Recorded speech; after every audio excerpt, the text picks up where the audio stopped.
Hi, everyone. Welcome to Real Siblings. It Ain't Easy, a real estate podcast that just ain't typical. I'm Donna. This is my brother Eric on my screen. He's over there. And we are the Real Siblings. We are both professional. Just give me a minute, Eric. We are both professional realtors with Keller Williams. And we combine lifestyle together with real estate. And so today, you guys, there is another real sibling, another younger than me brother who, by the way, please just give me accolades and tell me I look younger than both of them. I don't have that gray beard thing going on, you guys. Okay, yeah, you do. The bald heads and the gray beards. Our goal here is to communicate, educate, connect, and entertain the listeners. And while the topics do vary and our conversations go in many directions, like just happened, we work to provide our listeners with insights into the industry, better equipping them for their next real estate transaction. So, Eric, why don't you introduce Ken, since you're the one that invited him? All right, so Donna pointed out there's another real sibling with us today. The brother that falls between the two of us, who will in 6 short days be celebrating his 64th revolution around the sun. Why is everybody trying to make me older than I am? I'm turning 63. Are you only 3 years older than Eric? Yes. Are you Well, sure? not right now, he's not. Right now, I'm only 2. I remember when mom and dad couldn't think how old we were, and I was like, what's wrong with you? And now I get it, So, all right. So we are doing, this is going to be maybe markets on the eights less. It's been a while since we've done one of these episodes, but last time we did record, which was honestly before the end of 2024, because the next one should have been when I was still recovering and in the hospital. So we didn't record then. So we've missed an episode, but it's 6 months in, close to it now, that we need to do an update. And my brother Ken, our brother Ken, who is, are you a regular listener? Or do you listen occasionally? Well, what does that mean? Does it mean that I wait with bated breath for every episode to come out? No. But it does mean that every time I've heard every episode. Ken, okay, back up just a little. Okay, kind of in the middle of where you are now. Talk, because your voice is coming and going. Talk. Check 1, 2. Check 1. Right there. 2. Yes. Stay right there. Nobody moves. Nobody moves. Nobody gets hurt. Right there. Okay. So, and the reason I asked my brother to be on as a guest is he had made a telephone call to me as a listener and someone who provides critical evaluation of our content. He felt like we were not being very clear. I'm picky. In other words, I'm very picky, just like so many of us in our family. And he had pointed out that maybe our explanation of and use of average and median as we just toss it around an episode. And I thought he did a really, really good, eloquent job of explaining median versus average. And as a result of that, it's like, you need to be on an episode with us. So here he is. Say hi, Ken. Hi, Ken. Yeah, I knew that was coming. You saw that? That was. Go ahead. If you had your drums with you, you'd give us a rim shot too, right? So with that being said, and being markets on the 8, I'm just going to do a blanket statement. Donna, you can jump in, tell me if I'm mischaracterizing, but we are, for the first time in a decade, a buyer's market pretty much certainly across the state of Texas, across our region. And that means that buyers have more choices. They have more negotiating power. And that has ultimately lowered, in our market, the price per square foot and extended the days on market. Absolutely. So that when I checked my statistical area this morning, we are at 107 days total from listing to closing. So that's 87 days on market plus the closing days to total up to 107 days. for us in our market to close, and we're just under $165 a square foot. So that's median you, the square San footage. Antonio area, not all of Texas. No, I pulled it in specifically for all what's considered to be a residential. So that's condos, that's townhomes, that's garden homes, that's single residentials, those sort of things. We're still a little better than you then. We're, I think, more like 46 days on market, and I did not recheck this morning. And yes, it's a buyer's market, and yes, we have to get sellers to understand that what their neighbor got 6 months to a year ago isn't going to happen. It doesn't matter. You have to that's like going to the grocery store the day the apples are no longer on sale, and you want them at the sale price. You got there a day late, So we are definitely in more of a negotiating pattern, and I am having to do a lot of work with sellers to convince them to take less than we listed for and less than what they thought they were going to get. And that's bearing out in the statistical numbers that I looked at, because the variance from list price to sale price or final closing is about 6.2% down. So we're at 94.8 or 93.8 instead of 100%. So that is the market in which we are dealing. And if you listeners, if anybody has insight into what's going on in their area, we would love to hear from you specifically. As always, our contact information will be at the bottom of this. And there's somebody. And so right before this started, you guys, Ken sent me a spreadsheet, and I'm like, I don't look at spreadsheets while we're on here. I go, that's Eric and you, and I'm the fun in the family and the energy. Oh, please. But not the spreadsheet. So Ken, tell us what's going on and what made you talk about this. Okay, so. Talk loud, Ken. Your mic is coming and going. Okay, so first thing, just because Elizabeth was driving by, Elizabeth being my wife for all you listeners out there, Elizabeth was driving by and saw a piece of property a couple of weeks ago. And we happened to call our realtor who helped us buy our house here in the Chicago area. So I happen to know, because when we were on the phone with him, he said, we're running at about 32 days here. So we're still pretty tight. Okay, 32 days from listing to contract. I believe so, yes. Okay, and where are you at specifically? You're in Northern Illinois, west of Chicago, right? About 45 miles due west of Chicago. And so did he do just Geneva and your area, or did he do kind of the suburbs around there?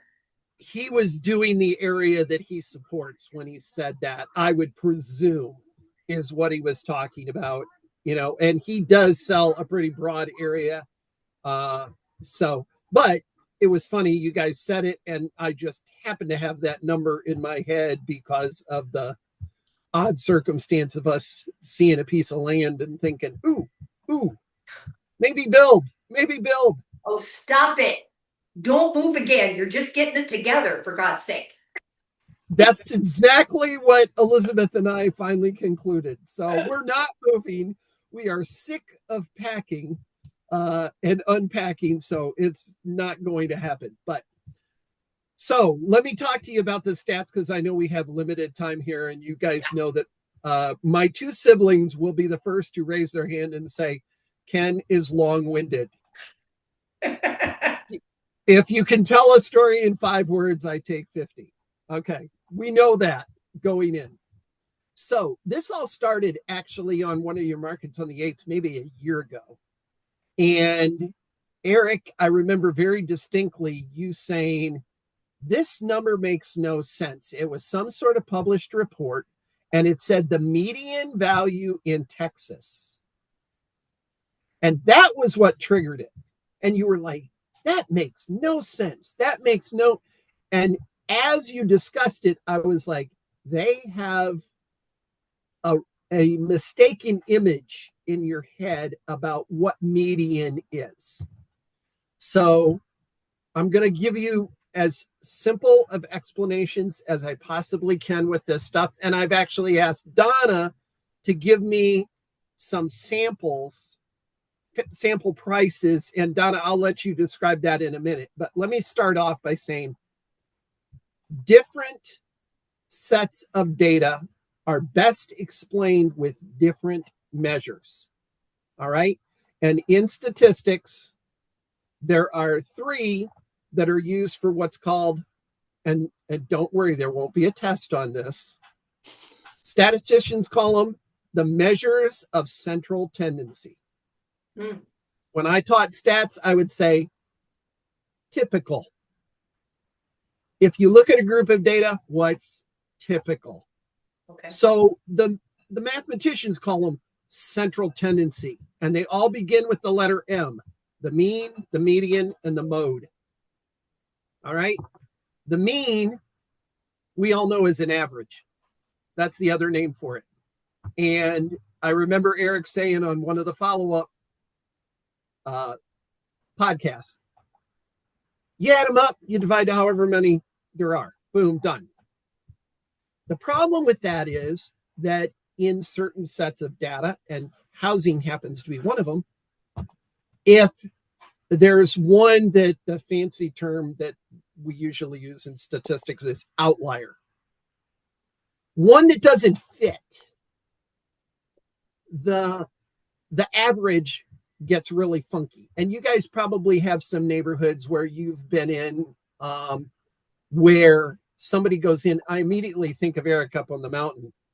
Somebody buys 6 acres of land and puts in a 5,000 square foot home because they can. And all of a sudden, that one home on that piece of land up in the mountain blows the average up. Because when you add in that one high one, what you wind up is a whole group of homes over here, one way over here, and the average is like in the middle. And it doesn't represent anything of what's typical on the mountain. So average is not used in real estate. What is used is the median.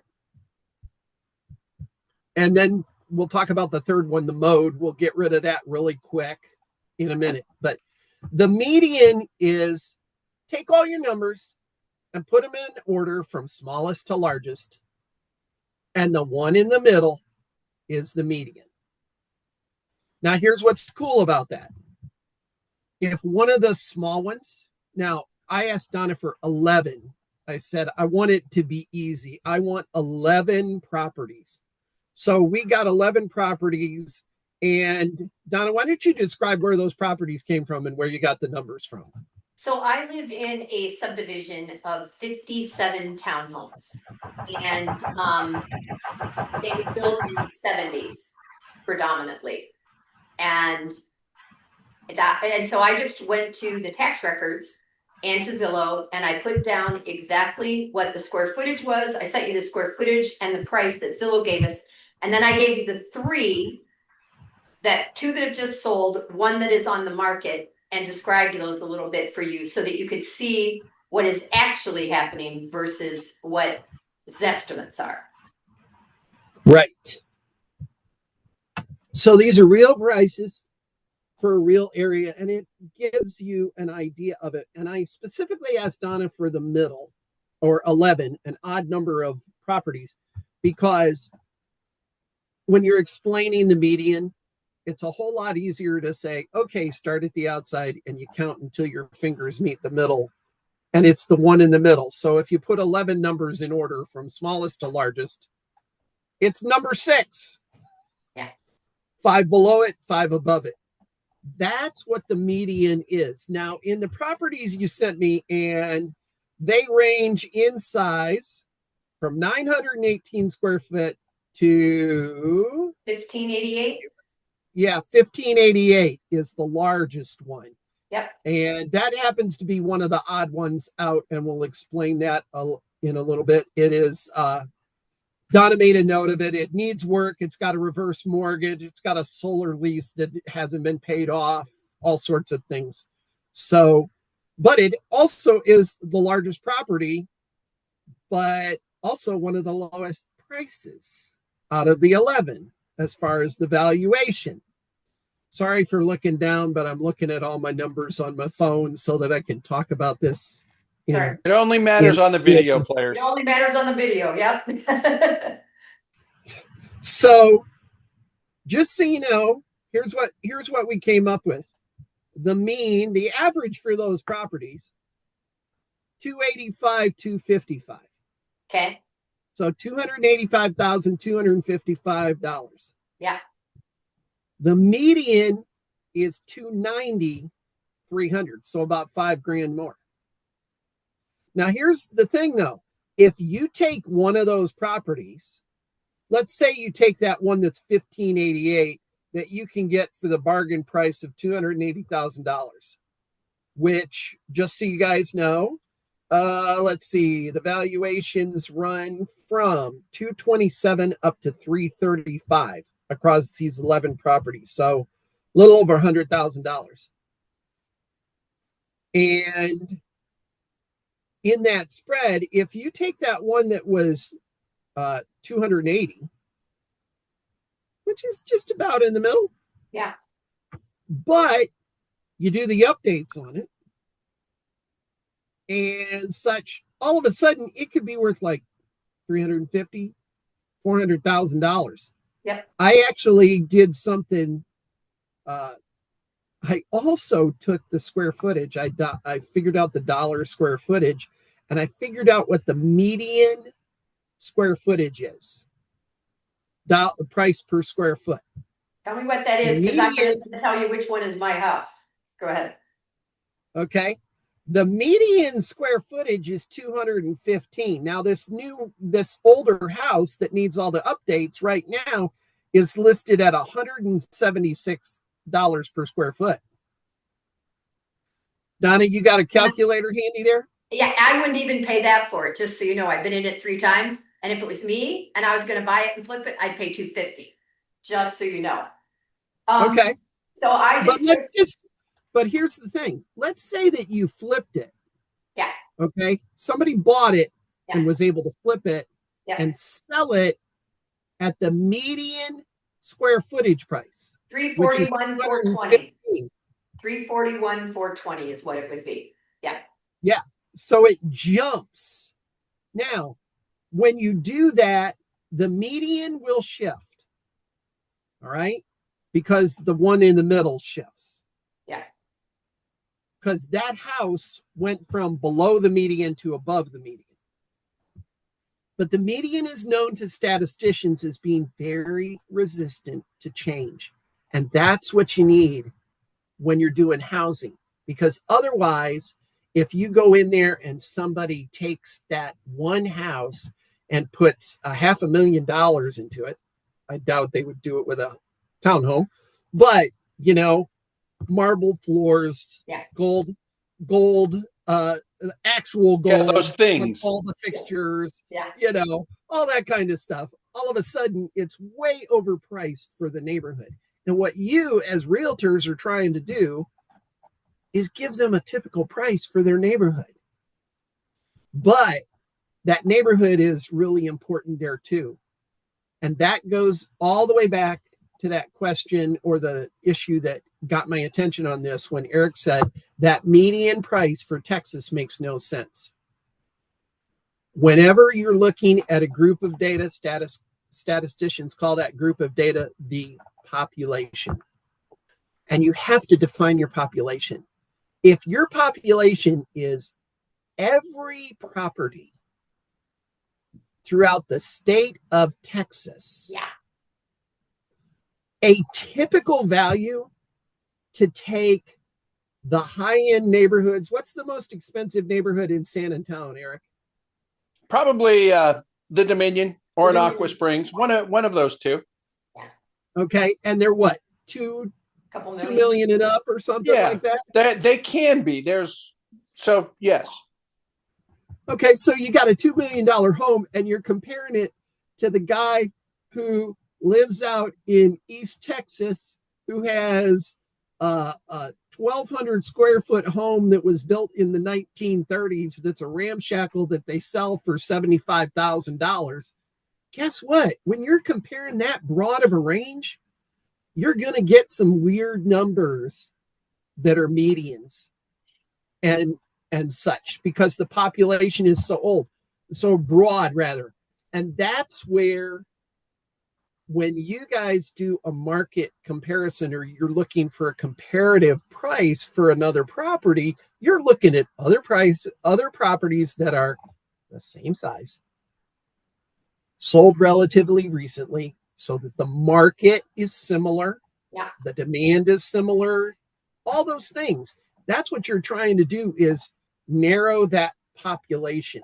And when you start getting into broad groups of data, all bets are off, because you wind up with significantly different values for the median or the average, the mode, the median, the median, and the mode.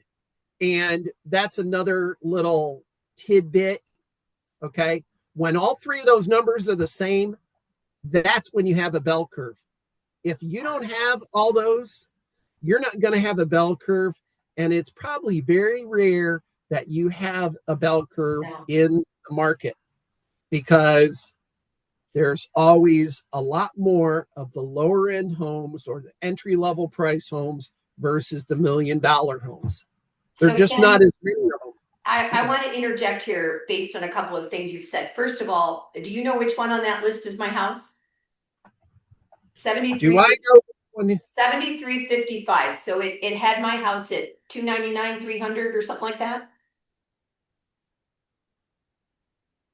299.6. 299.6. So I just did and I think my square footage is 1386.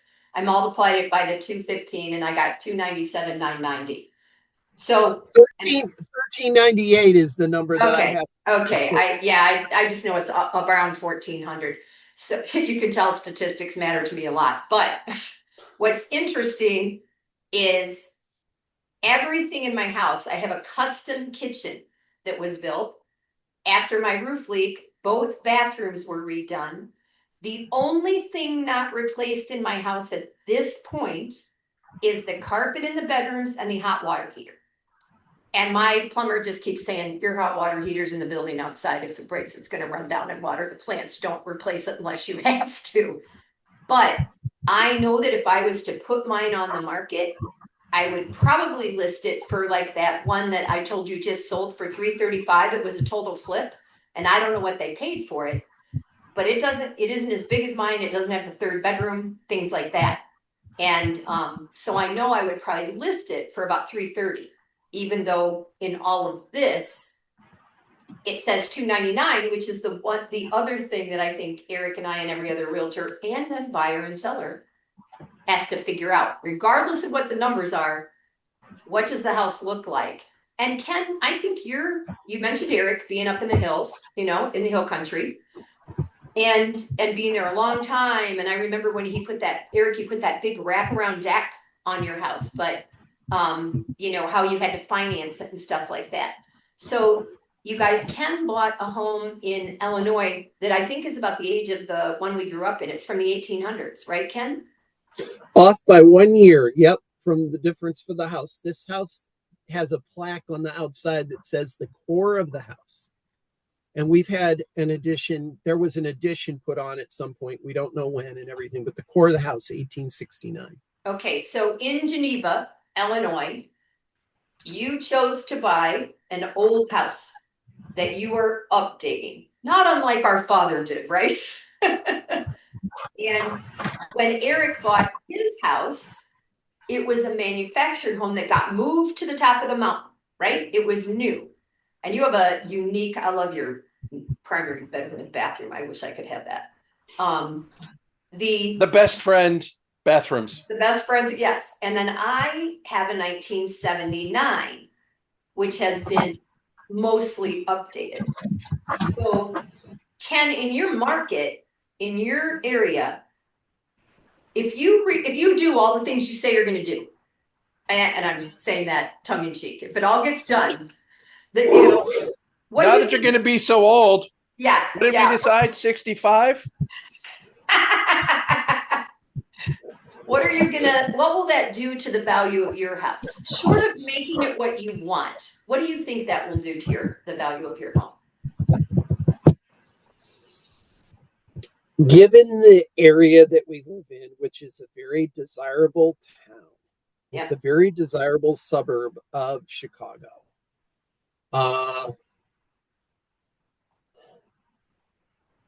I think if we actually did everything that we have dreamed of, because we have I don't know if we even told you, Donna, when you visited, all of the dreams that we have, I know like about that whole upstairs bathroom, bedroom scenario. blowing the so the first thing we're doing is we're changing a screened in porch to a 4-season room. That's going to add 400 square feet.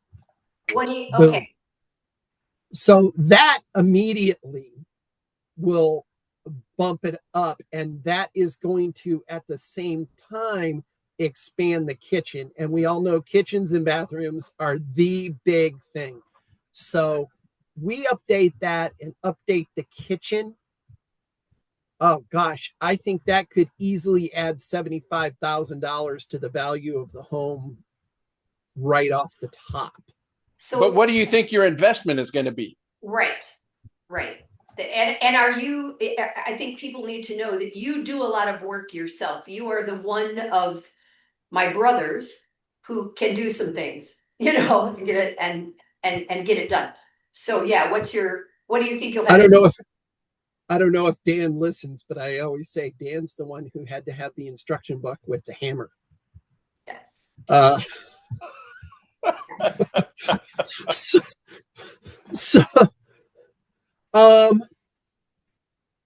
I'm being a little on the low end with the 75, because Okay. I think by the time we put it in, we could invest up to 75,000 in it, because we're going to put nice windows in. We had a contractor out the other day, and he said, you need to put every penny you can into this veranda because they built it right. And that was back in 93, which is really nice to hear when you're used to construction grade stuff, which is not meant to say anything about construction companies. But let's be honest, if you're building 4,700 homes, you're going to get a bulk price and the cheapest thing.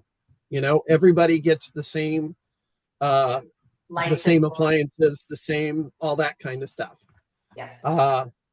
So yeah, I could see 75 to 100,000 just by doing that. And then creating a master suite downstairs will be a huge thing. That will add a bunch more to it.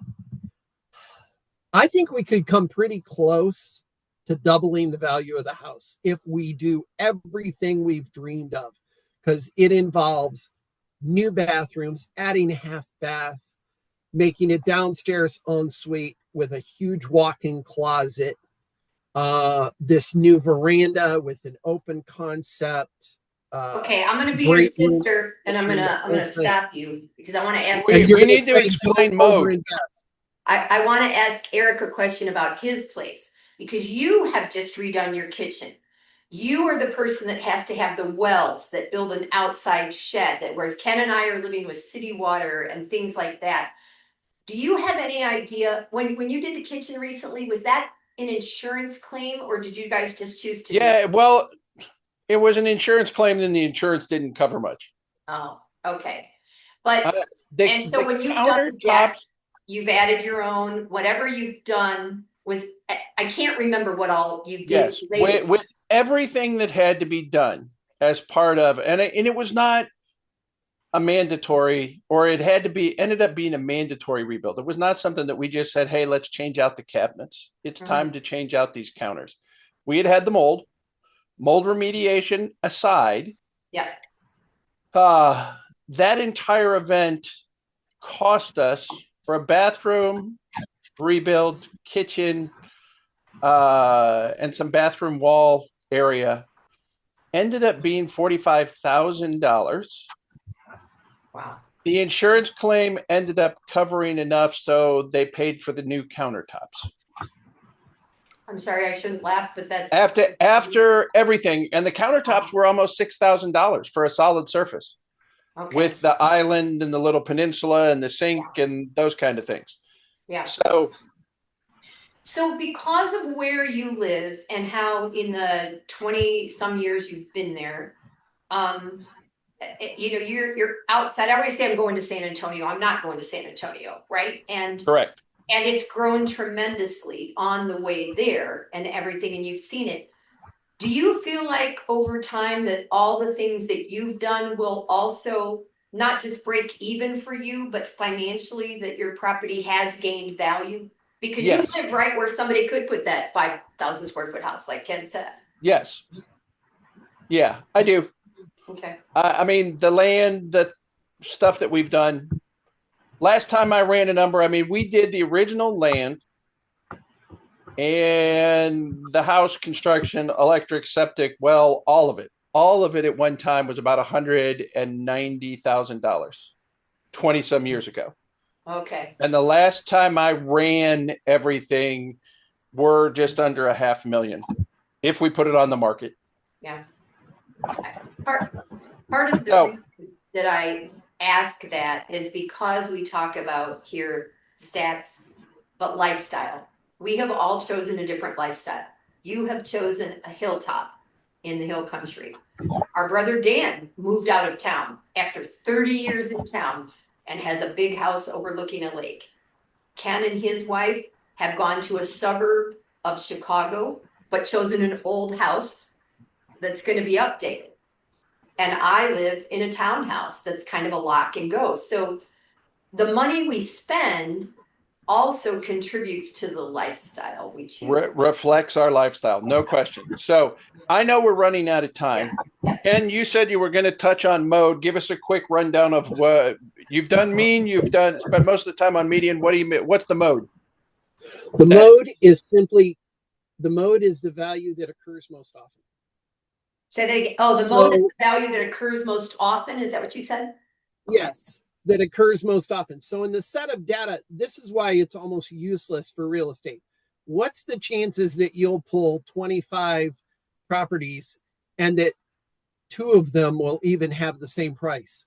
Now, Donna, in the set of data that you sent me, 2 of them had the same price. I wonder if that's because you accidentally sent the same one twice. Yeah. Because it surprised me.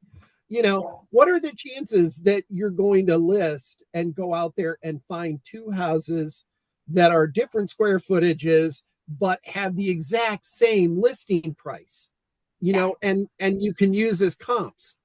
Very rare. Those are new builds. The only thing that the mode helps you do, like I said, is when the mode, the median, and the mean are all the same value, that's the dead center of your bell curve. Okay. Because of a perfect bell curve. Yeah. Of a perfect bell curve. And I'll wrap up, if all these numbers and talking about it has been funky to think about, I'll go back to the analogy that I gave Eric at the very beginning when we first talked about this on the phone. All of us, at least, are at an age where back in elementary school, in gym, they'd say, line up by height from the shortest to the tallest. And there's always one kid in the middle, right?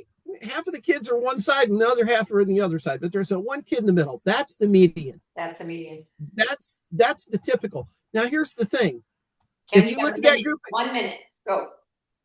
The group of kids, to the one side, the tall side is probably mostly boys. To the short side is probably mostly girls. Mostly, not always. But then think about it. There's always that one kid who gets the growth spurt on the tall side and suddenly is like 4 inches taller than everybody else. Yeah. That doesn't change the height of the person in the middle. But if you take an average or the mean, yeah, that can mess with it.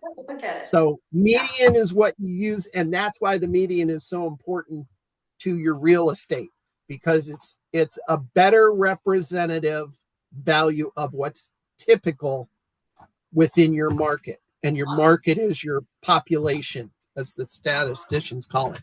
All righty, Eric. So take us we're out. here to communicate, educate, elucidate. What was it? That's your brother's job. Go, Eric. Go. All right. Thanks for joining us, Ken. Thanks for jumping in and joining us on this. Now your voice will live forever, just like ours will.